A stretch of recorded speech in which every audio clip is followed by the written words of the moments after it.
A small message from me before we kick off with today's video. iDRIVEACLASSIC is proud to be sponsored and insured by Adrian Flux. If you haven't heard of Adrian Flux before, they're the UK's leading specialist motor insurance broker, covering everything from classic and vintage cars right through to heavily modified sports cars. So whether you're in a Morris Marina, a 90s retro runabout, or something with a bit more oomph under the bonnet, give them a call for your next policy. I've popped a link to their site in the description box below. Hi guys, it's Steph from iDRIVEACLASSIC, but today I'm behind the camera because I'm taking you to the Mini and Metro Show 2021 at the British Motor Museum. We didn't get the show last year because of the dreaded C word, but this year it's back on, and as you can see, the crowds are here, everybody's excited, and despite the weather, it's a pretty good turnout.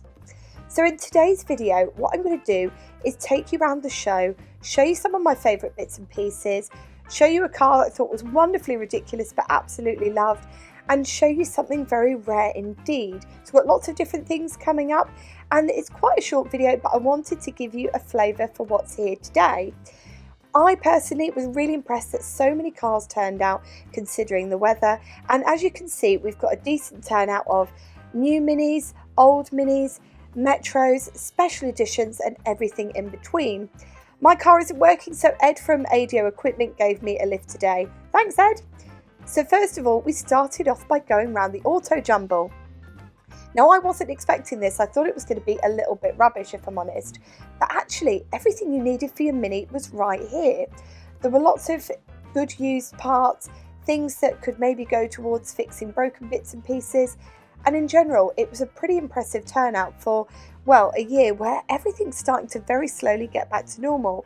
If you're wondering what we bought a couple of pedal boxes and a few bits and pieces for the Minis.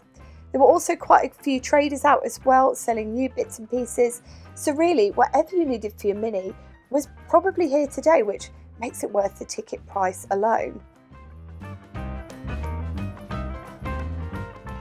Something that I wanted to talk to you about at home actually was that quite a few people, when I talk about shows and I show videos to you, will say to me, I would have loved to have taken my car to that, but I didn't feel like I'd be welcome because my car just looks a bit rubbish. Now, one of the great things about British car shows, and in fact the Mini and Metro Day, is that whoever you are and whatever you're in, you're made to feel welcome. So I spotted this car and I wanted to show you it because it looks like someone's got a really nice project on. But instead of being boring and staying at home and thinking, my car's not going to be good enough, they've brought it out. So whoever's got this car, thank you for bringing it. It looks great, and I'm excited to see it next year when I'm sure you'll have made a few alterations.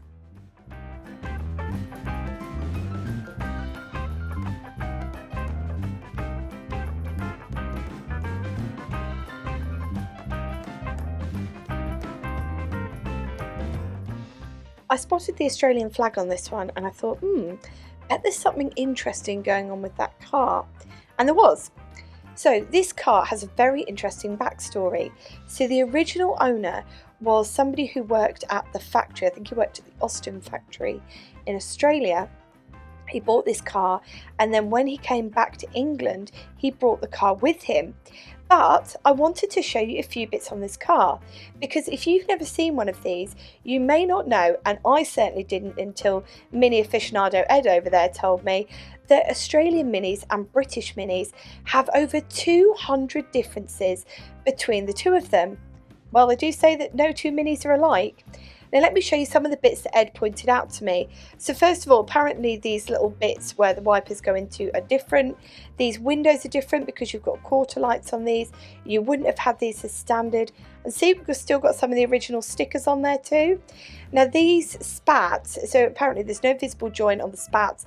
Those are different as well. And then coming around to the boot lid is slightly different as well. Some of these things are very minor, but I thought it was very interesting. Now let me show you some of the other cars we've got here today. Now, as you could have seen at the start of the video, there's plenty here, and I'm sure you can see as well that it was very wet, very rainy, but people stayed, people were chatting, and do you know what? It was so lovely because it just felt like we were going back to old times. Now let's talk about this Mini Moke. Just like the Mini Moke actually had quite a long production life. So it started being made in 1964 and they finished making them in around 1993, I think, but it was abroad when I think Portugal was the last place that made them. Anyway, just like the Mini that came before it, the Mini Moke was designed by Alekis Agonis. Originally, it was created, it came from a prototype, and then it was created to fulfill a need that the army maybe had, or essentially the armed forces. This suit was for.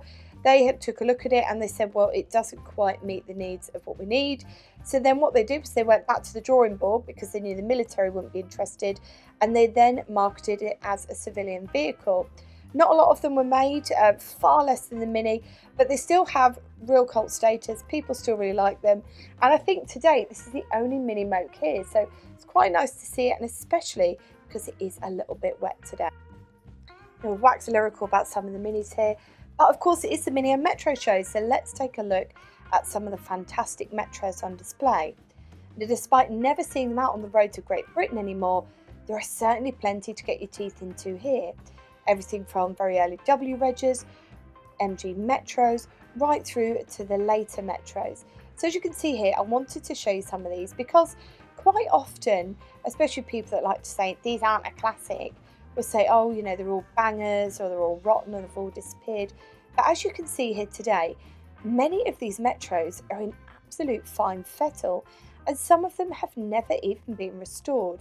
Great selection here, and one of the most encouraging things was I was speaking to a few new people that I'd never seen before, and they have actually found these Metros in the wild. They're maybe not known to the club, so it's great because for a car that's dwindling on the roads, the club is growing and examples are being saved, and probably best of all, they're going up in price quite rapidly. So in fact, this is a bit of a tip. If you do see them out and you think to yourself, oh, you know, this Metro, should I invest in it or not? Now is probably the time. Some of these Metros, of course, are a little bit modified, and some of them have been brought right up to show standard and look better than they did when they were sold on the forecourts of dealerships across Britain. That's a very early one there, very nice colours. I do prefer the earlier Metros myself. I do own a Mark 1 Mini Metro at the moment, which will soon be leaving the fleet. And then I spotted this naughty little gem. So this was something that I thought, should I put in the video or should I not? But actually, I quite like the fact that it was a bit of a rat rod. It was something a little bit different. And if you're wondering if they drove here with all these bits and pieces bolted onto the car, no, they didn't. Because I was watching them take it down at the end and thought, I did wonder if everything was going to fly off. Now, there'll be some people that say that this is an absolute monstrosity, and they'll say, oh, that looks awful. Can't believe somebody's done that. But with so many of these cars now getting things stripped out of them and being destroyed, it's actually quite nice to see one just being used, being enjoyed. And no, it's not going to be to everybody's tastes, but there we go. We can't all be into the same sort of stuff. So I wanted to show you it. It made me smile because it was something different, and I wanted to show you. Plenty of people are going to comment on this video and say it's absolutely awful, but you know what? I thought it was funny.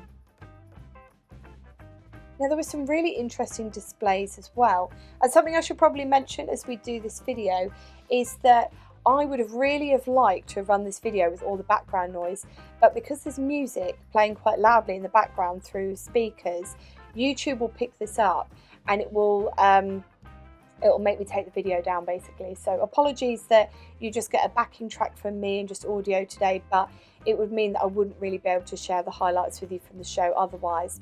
So this little display was celebrating the anniversary of this colour. That's my friend Ian there giving us a little wave. His Mini is absolutely exceptional, and in general just really nice to see some Minis and finally nice to see some displays. With so many Minis here today, it's really hard for me to show you them all, so I feel like I'm trying to cut this video up with a few bits and pieces, but really I just wanted to show you this video as a bit of a short introduction into what the show is like, especially if you haven't been before, and to try and entice a few more of you down, because this for me is one of the shows in the calendar that I never ever miss.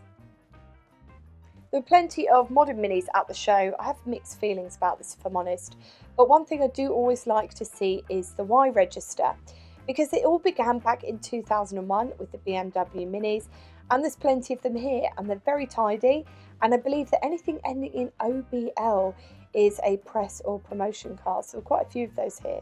So there's these two here, and there's another couple down there as well. Now, if you fancy something a little bit different for the summer, a bit of untold misery, and a cause for your bank account to dwindle quite rapidly, why not take on a project? Everything seems to be quite expensive this year because I think everybody's got the same idea. But this was actually quite nice, something a little bit different if you don't fancy a Mini. And well, I was quite tempted myself. It's Pride Month, so I'm going to talk to you about the GCCG, and I'm going to clear up a few misconceptions that I've seen online over the last month that actually have made me really angry. So the GCCG was formed many moons ago. It's existed since, I think, the 80s. It's a long time anyway. And it exists as a group not only for LGBTQ plus people, but absolutely everyone can join. All you've got to do is enjoy a party and be non-judgmental, which isn't actually too hard when you think about it. Now, a lot of people will say, why are they segregating themselves? Why have they got their own group? I've seen it online all month long. The reason the GCCG exists is because not every car club is gay friendly, and therefore this club exists to say, hey, no matter who or what you identify as, you can turn up here, have a good time, you won't be judged, and you'll be free from mockery and judgment. And I think that's great, you know. If you don't like it, you don't have to go along, but it's great that in 2021 that we have the ability to shout out about the group when not every country in the world it's legal to be gay, and B, they have some fabulous cars. Come along and have a look. Meet them all. They're a really friendly bunch, and if you've got any questions about the GCCG, you can ask me in the comments section below, and hopefully I'll help you out. But yes, thanks lads for showing me around your cars, and let me show you some of the other bits on display. So I will wrap up with a few more fabulous cars that I saw at the show this weekend. I only went for the day. It's been a fantastic day out. Massive thank you to the British Motor Museum for organising this. It's so much harder in COVID to put on an event, and I appreciate all the hard work and effort that you've done. Thank you everybody who brought all their cars. They are superb. It's been a great day despite the very strange weather, and I'll leave you with this fantastic Paul Smith Mini. So until next time, take care, drive safely, and wherever you are in the world, I hope you're going back to normal and getting to a few shows.